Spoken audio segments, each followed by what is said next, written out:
é muito boa, digo já, porque já estive a ver os slides. Chama-se A Espiritualidade e o Movimento de Espírito e o Registro de Dados, do jornalista, escritor, entre outras coisas, técnico de imprensa, uma pessoa que tem muitos livros já editados, não só espíritas, mas também não espíritas. É o maior especialista que eu conheço em fauna e flora, em Portugal, pelo menos que eu conheça, apesar de só ter o 12º ano, portanto é um autodidata, uma pessoa fantástica, que é o Jorge Gomes, que é o nosso amigo. Antes de o Jorge entrar,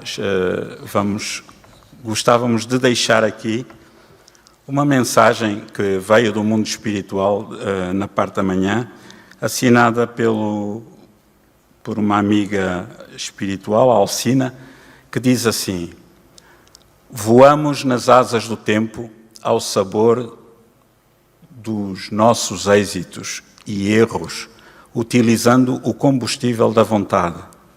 Com emoção posso privar de corações amorosos de outras eras, uns encarnados, outros desencarnados. Não existe ontem, esqueçam. Não existe amanhã.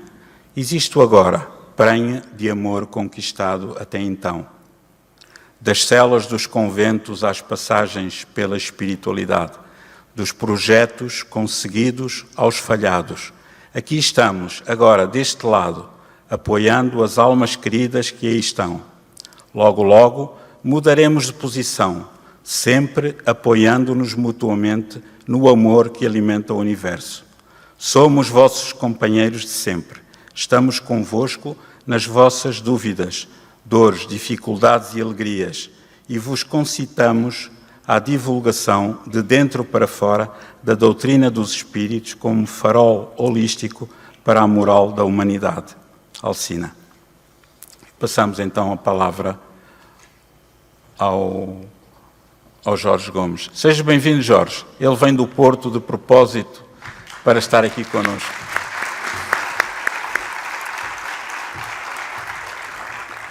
Obrigado. Eu prometo que vou ser ligeirinho. Os últimos serão os primeiros do fim, não é? Mas pronto. Nós vamos apenas focar alguns aspectos que pensamos que são importantes no contexto do tema central destas jornadas. Quando ouvi a história de Yacuba Saladogo, fiquei impressionado. Consegue-se ver ainda no mapa o Algarve, o Baixo Alentejo, talvez. Passa-se para a África, atravessamos o deserto do Saara e na sua parte mais a sul temos o deserto do Sahel. É uma área semidesértica. E nos idos da década de 1970, passava-se ali um clima de seca extrema. Além daquilo ser semidesértico, com uma seca semi-extrema, aquilo era duro, não é? E numa aldeia, ali naquele território que hoje é conhecido como Burkina Faso, Yacuba Saladogo parecia completamente desaparafusado, porque com aquele calor, a terra crestada, seca, da raridade com que a chuva ali caía, ele cavava regos sozinho e juntava nesses pequenos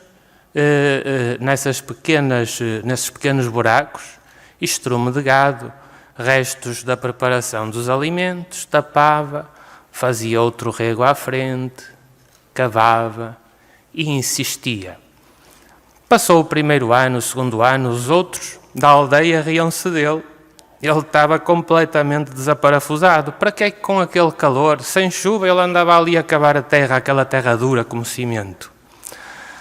O facto é que se houvesse termiteiras ali perto, ele também faria esses regos junto da termiteira.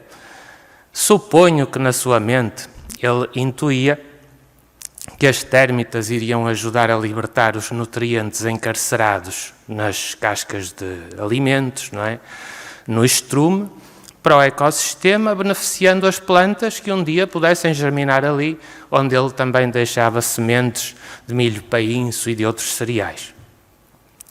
Ele não só fez isso durante anos, como também, mais perto de zonas em que o deserto do Saara parecia avançar, sobrepondo-se ao Sahel, ele fez os mesmos regos, com a mesma paciência e perseverança, e em vez de pôr cereais da agricultura, punha sementes de arbustos selvagens e de árvores das redondezas e tapava e deixava aquilo.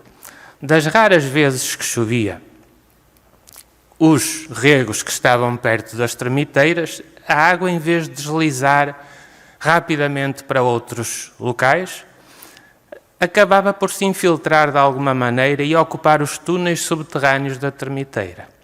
O simples facto de cavar a terra já lhe tornava a terra mais permeável e, portanto, conseguia absorver mais água. Passaram-se uma dúzia de anos e Yacuba Saladogo foi visto pelos seus pares na aldeia, em vez de besta louca, como bestial. Um bocado como os treinadores de futebol que não trazem resultados, não é? E os que trazem. Então, basicamente, em 2020, por ele ter sido convidado por outras aldeias da vizinhança e até de outros países das redondezas a ensinar a sua técnica, que beneficiou a aldeia toda porque passaram a fazer colheita de cereais, com êxito, ele recebeu um prémio das Nações Unidas Champions of the Earth. E com isto, ele não era mais não tinha mais que uma instrução básica, não é? Não era cientista nem cuidava de o ser. Ele simplesmente intuiu como funcionam as leis da natureza, que basicamente é o objeto do conhecimento de qualquer disciplina científica. Ele percebeu o ciclo dos nutrientes, que a par do ciclo da água é o que sustenta a vida na Terra do ponto de vista material. Então, estamos perante as leis que podem ser criadas pelo homem e que são mutáveis por serem imperfeitas, como a Constituição, fonte primária da lei de um país, como ao Código da Estrada, não é? Imaginem que se nós fôssemos conduzir o carro por aí sem as regras do Código da Estrada, se já assim há acidentes graves, sem o Código da Estrada, então andávamos todos aqui a esmurrar o carro uns dos outros, não é? Portanto, as leis parece que têm uma função opressora, na medida em que nos condicionam o comportamento, mas são um mal menor porque as suas vantagens são evidentes. Mas além das leis humanas, existem as leis da natureza que nós vamos aprendendo a conhecer. As leis da hereditariedade e uma lei com que lidamos todos os dias, graças a Deus, que é a lei da gravidade. Estas leis da natureza são imutáveis, não é?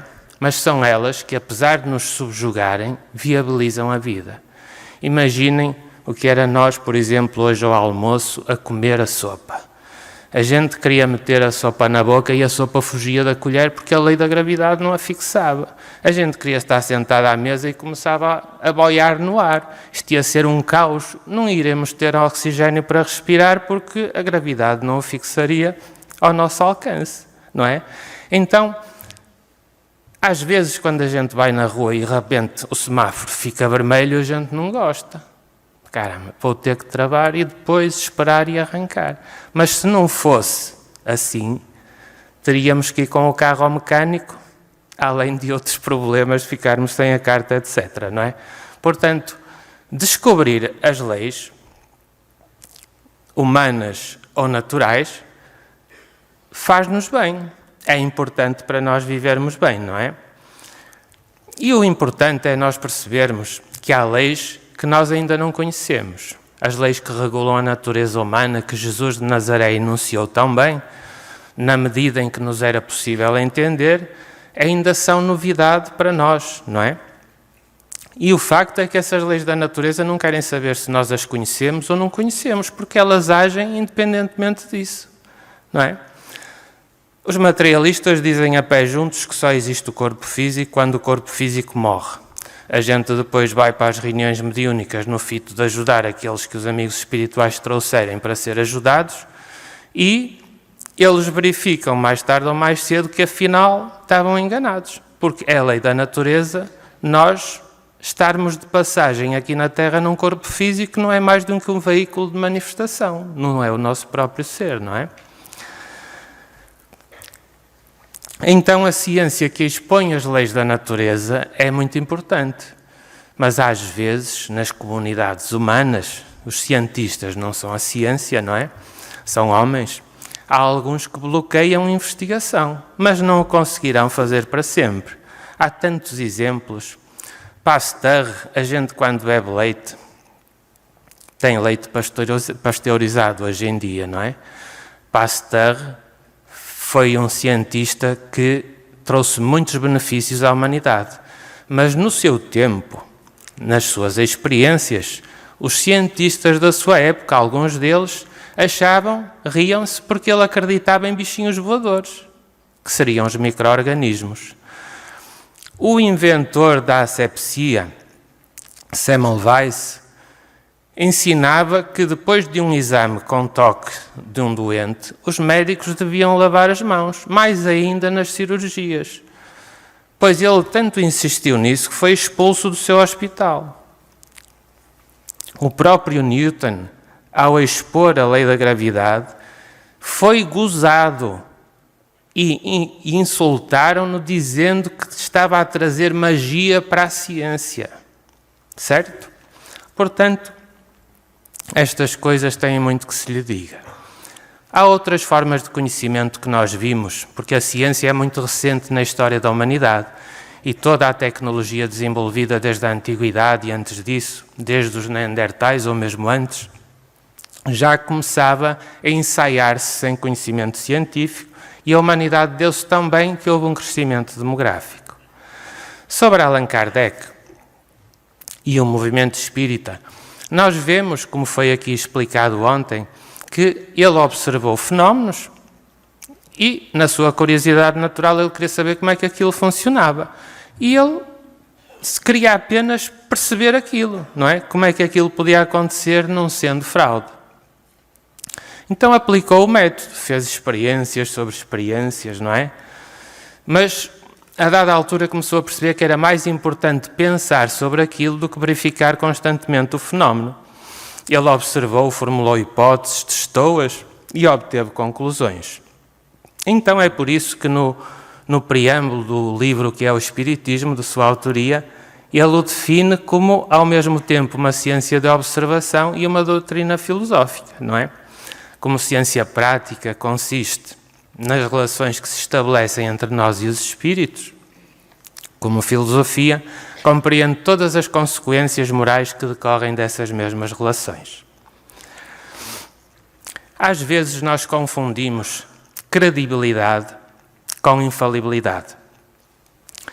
E é certo que na Revista Espírita, em 1864, Allan Kardec refere-se ao sexto sentido e à visão espiritual com esta citação: a ninguém na Terra é dada a infalibilidade pela simples razão de que aqui ninguém goza da perfeição absoluta, não é?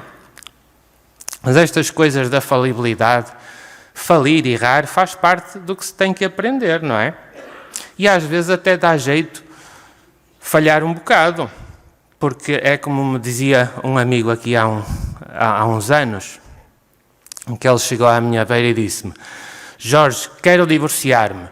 De há 5 anos para cá, a minha mulher atira-me com vasos, bibelôs, panelas, é tudo o que tiver à mão. E eu estranhei, 5 anos, tanto tempo, por que razão é que só agora queres o divórcio? Já devia estar habituado. E ele diz: sim, mas é que agora ela começou a acertar-me. Portanto, nem sempre é mau haver essas falhas. E os erros são degraus de aprendizagem. Depois de Kardec, assistimos hoje de manhã a explanações muito boas. Nós vemos que o movimento espírita começou a ajustar-se àquilo que queria. O Lucas dizia também hoje que não há espiritismo científico nem filosófico, porque há a ideia do tríplice aspecto, não é? Da questão experimental, filosófica e ética ou moral. E têm que ser equivalentes, senão o tripé fica desequilibrado, não é? Também não há espiritismo português, nem espiritismo inglês, nem espiritismo brasileiro, nem espanhol, porque o espiritismo é só um, não é? É o de Kardec e mais nenhum, e são razões históricas que o determinam. É uma doutrina perfeitamente definida. Então, nós vemos que é uma doutrina de natureza experimental, não é? Que nos leva a colocar muitas perguntas sobre as consequências do que verificamos nos fenómenos e que traz um aproveitamento moral que beneficia o nosso comportamento interpessoal uns com os outros, não é? Na sociedade, na profissão, na família, etc. Então, nós vemos hoje em dia no movimento espírita o que é? Vemos que deveriam existir de forma equivalente estudos experimentais, ilações filosóficas e dissertações morais. Mas o que nós vemos, se visitarmos as associações, não digo isto de maneira nenhuma como uma crítica, é apenas a constatação do que observo. Vemos muitas dissertações morais e isso compreende-se, porque é muito importante, não é? A maior virtude, segundo os espíritos, na ótica espírita, é a caridade, entendida como o amor em movimento, o amor desinteressado, o amor incondicional. E então a importância de melhorar os comportamentos, com base no modelo que foi Jesus de Nazaré, não é? Na inspiração do Evangelho, é natural que se vá muito por aí também pelas nossas tendências. Mas será que era isso que Kardec queria? Nós vemos no Centro Espírita uma data de inúmeras atividades. Vemos as aulinhas de infância espírita, não é? Vemos o atendimento ao público, privado, a tentar ajudar. Vemos as palestras, entrada livre, não é? Vemos os cursos, também grátis, dentro dos roteiros que têm de aprendizagens. Vemos as reuniões mediúnicas que se realizam no fito de ajudar aqueles que partem desatentos da vida material e depois ficam numa fase temporária de perturbação em que não sabem como lidar com a continuidade da vida. E todas estas atividades acabam por ter muitos dados que não são considerados. E trouxe o exemplo de um deles, para não maçar, que é o caso dos diálogos de esclarecimento através dos médiuns nestas reuniões mediúnicas. Como sabem, no Livro dos Espíritos, Allan Kardec estabelece uma escala, uma medida das características dos espíritos. E ele começa numa trajetória evolutiva pela terceira ordem, que é a dos espíritos imperfeitos. Caracterizam-se pela ignorância, pelo orgulho, pelo egoísmo, e têm conhecimentos, apesar de já estar desencarnados, nem que seja há muitos anos, têm conhecimentos muito limitados sobre o mundo espiritual porque só conhecem o seu patamar evolutivo, as suas sociedades perturbadas, não é? Depois temos os espíritos bons, que são aqueles que nos inspiram a ser melhores, não é? Que são felizes pelo bem que fazem sem ostentação. E temos outros a que não nos adianta pensar muito, que são os que são melhores que os bons espíritos, porque mesmo que eles nos façam um desenho, a gente olha para aquilo e não percebe muito bem. Ainda não criamos condições para isso. Então, eles distinguem-se basicamente no transe mediúnico, através do conteúdo das suas mensagens, do que nos dizem, da interação que é um diálogo normal, tranquilo, não é? Na altura certa, da linguagem que empregam e também das sensações que produzem no médium e com as suas palavras. Então nós vejamos, só assim muito rapidamente, há muitos dados, porque a trajetória principal das reuniões mediúnicas é ajudar e esquecer, certo? E isso não está em causa, é mesmo assim. Mas enquanto a gente ajuda, há muitos factos, muitos dados que vêm e caem-nos ali à frente, na mesa, não é? Caem-nos aos pés. E, por exemplo, será que o espírito que se veio manifestar agora pelo médium, com quem a gente esteve a conversar e acabou por descobrir, apresenta um perfil de género feminino ou masculino? A gente vai saber, não é? Porque, de facto, numa reunião controlada, não é difícil ter uma taxa de ajuda de 100% de eficácia nessa ajuda, entregá-los aos amigos espirituais, em boas condições, com a ajuda dos bons espíritos, senão não conseguíamos nada. Será que ele, quando começou a dialogar connosco no transe mediúnico, já sabia que estava na vida espiritual? Foi difícil convencê-lo? Dar-lhe a perceber a situação dele? Sim ou não? E que problema é que ele evidenciava no início da manifestação? Tinha sensação de dor física? Tinha sensação de dor psicológica, aflição, depressão, o que fosse? Ou não sentia nada, não evidenciava problema nenhum? Estava só apenas na ignorância? Também acontece. E no final do esclarecimento, quando ele conseguiu ver alguém a convidá-lo para uma vida melhor, quem é que o veio acolher? Foi o pai, a mãe? Foi alguém que ele não conhece?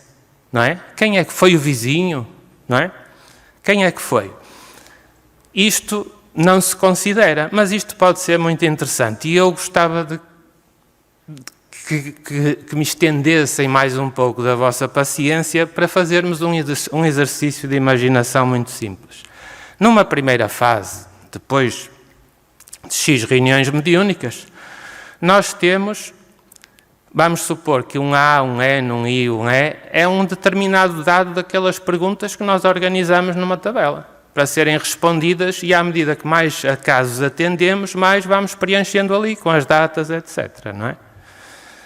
Isto assim não tem nexo nenhum. Conseguem tirar dali alguma palavra que faça sentido? Se conseguirem tirar alguma palavra, conseguem formar uma frase pequena que faça sentido? Eu sei os slides a seguir, por isso sei, mas os senhores não sabem. Então, e se nós fôssemos organizar? Por exemplo, quantos A's estão ali? Não é? Quantos S's? Quantos C's? Quantos F's? Quantos U's? Será que isto faz algum sentido? Será que a gente pode tratar estes dados, nem que seja estatisticamente, e tentar ver o que é que consegue perceber desta correlação?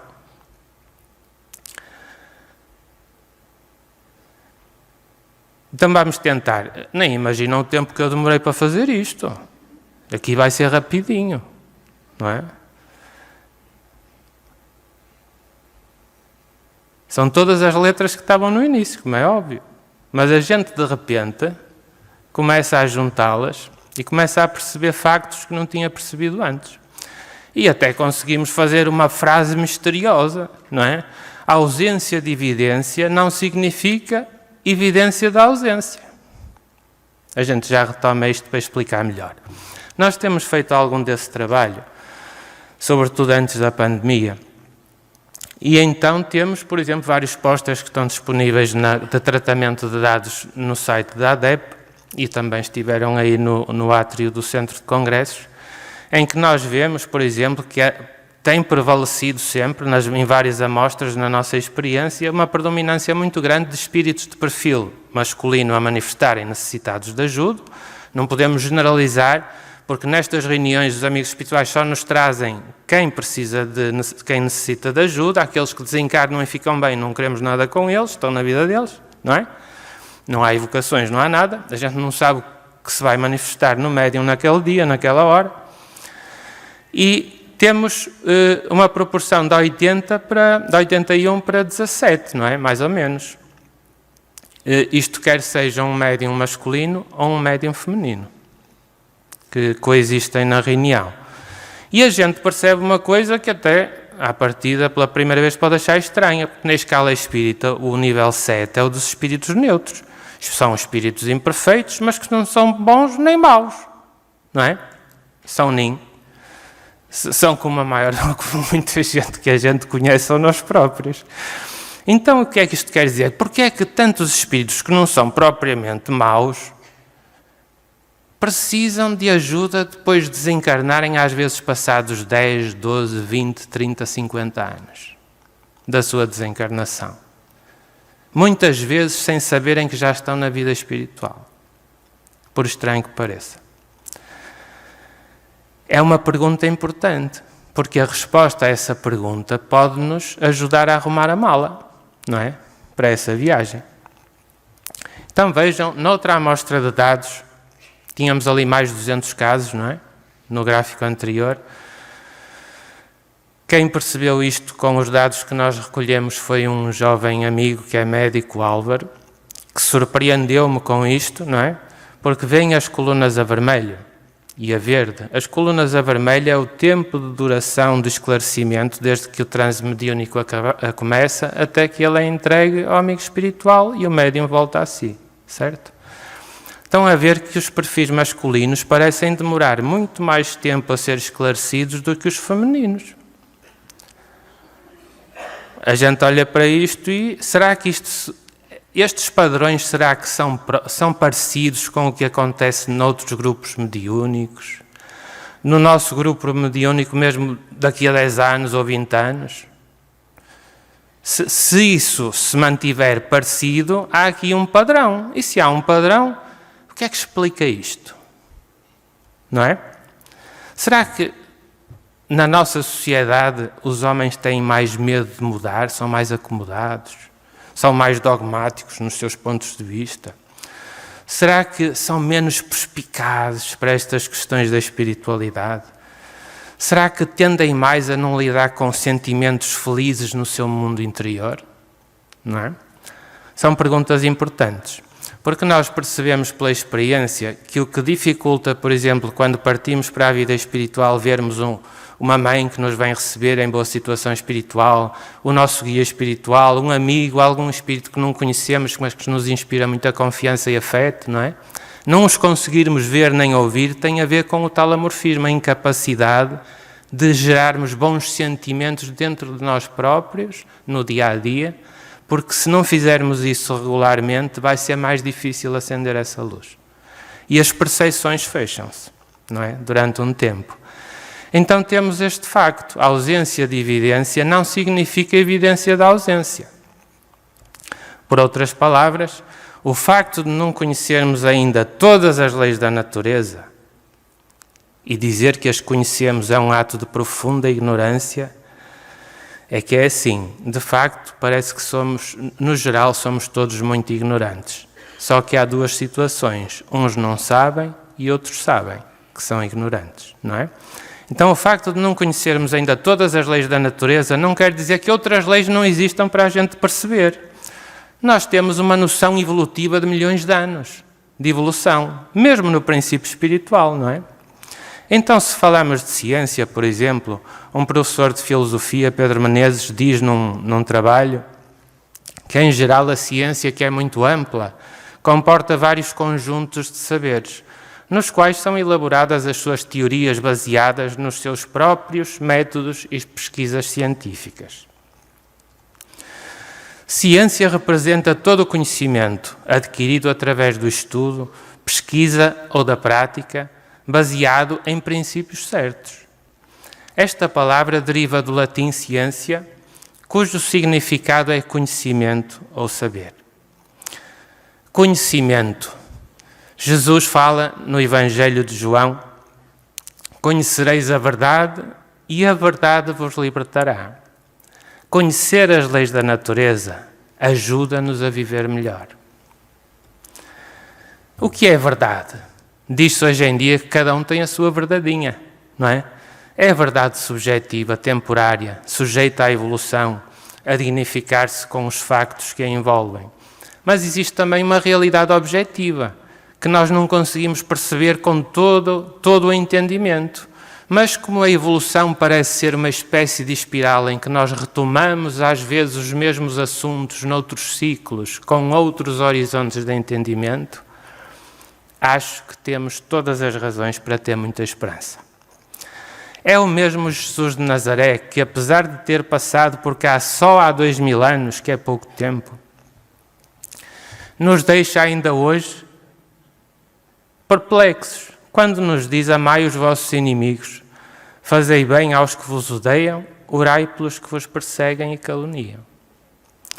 Que nos traz aquela história indefinível do óbolo da viúva, e que quando Nicodemos, a seu tempo, um dos doutores da lei da região, mais esclarecidos entre os pares, o procura pela calada da noite a pedir-lhe explicações.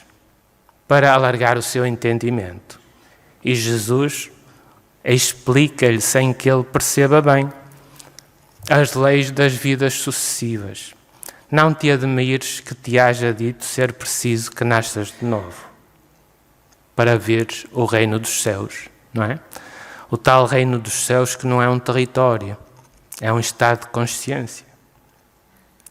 Então, para concluir, os amigos espirituais que se interessam pela nossa evolução passam-nos mensagens muito fortes, muito úteis, mas que nós, se não as interiorizarmos e revertermos no nosso dia-a-dia, não nos iluminam. São luzes que ficam por fora, não é? E eles partilham a sua experiência de vida. Eles dizem-nos que erros não têm que trazer cargas de culpa. Erros são degraus de aprendizado. É um caminho que estamos a fazer há tanto tempo. Eles sublinham que temos que aprender o mais possível a ensaiar no dia-a-dia as lições do amor incondicional, que é aquele que a gente solta e não fica com o fio à espera de ter retribuição, não é? Gostava de pedir a ajuda do Poeta Alegre num livro que está publicado pela Federação Espírita Portuguesa, Histórias que os Espíritos Contaram, porque ele faz uma síntese que eu achei muito interessante sobre o tema que nos reúne aqui. E ele intitulou estas quadras de Kardec e o Espiritismo. Kardec pesquisou a imortalidade quando se brincava com a mediunidade. Nos salões de Paris era a frivolidade. Kardec, convidado, descobriu a verdade. Inteligências falavam pelas girantes mesas. Cultos ou não, plebeus ou altezas. Grande revolução no rol intelectual. A morte morrera, abriu-se novo portal. As provas vieram em grande profusão e culminaram com a materialização. Pessoas falecidas eram vistas, tocadas, era tirado o pulso às queites materializadas. Kardec pesquisou, vezes sem fim, evocou os espíritos do rei ao Joaquim. Bons, maus, tristes, felizes, todos voltavam com os seus matizes. A reencarnação se insinua nos novos laboratórios, passando de simples crença a fundamentados repositórios. Cientistas, médicos, pesquisam a reencarnação, descobrindo afinal que não é ilusão. A pluralidade dos mundos por seres habitados, quem não acredita? Até os menos dotados. A lógica espírita é profunda, faz-nos pensar para além da tumba. Deus, imortalidade, comunicabilidade, reencarnação, pluralidade dos mundos é a nossa convicção. Só que esta não é cega, é assente na pesquisa, na lógica da Terra. Ciência, filosofia de consequências morais é o Espiritismo, doutrina dos imortais. Doutrina universal que do além verteu, doutrina fundamental para o crente e o ateu. Em respeito a Kardec e à sua missão, divulguemos o Espiritismo ao povo em aflição. Espiritismo é doutrina de hoje e do futuro. Mas não te esqueças, só o amor é seguro. Com o Espiritismo, põe o amor em ação, pesquisando e divulgando, fora da caridade não há salvação. Agradeço a paciência com que escutaram. É só isto que eu tenho para dizer, é pouquinho. Por isso, ainda pouparam 8 minutos. Muito obrigado, Jorge, por este bocadinho, por este bocadão. Muito obrigado pela tua lição. Faz até rima. E vamos passar agora para o encerramento das 16ª Jornadas de Cultura Espírita do Oeste.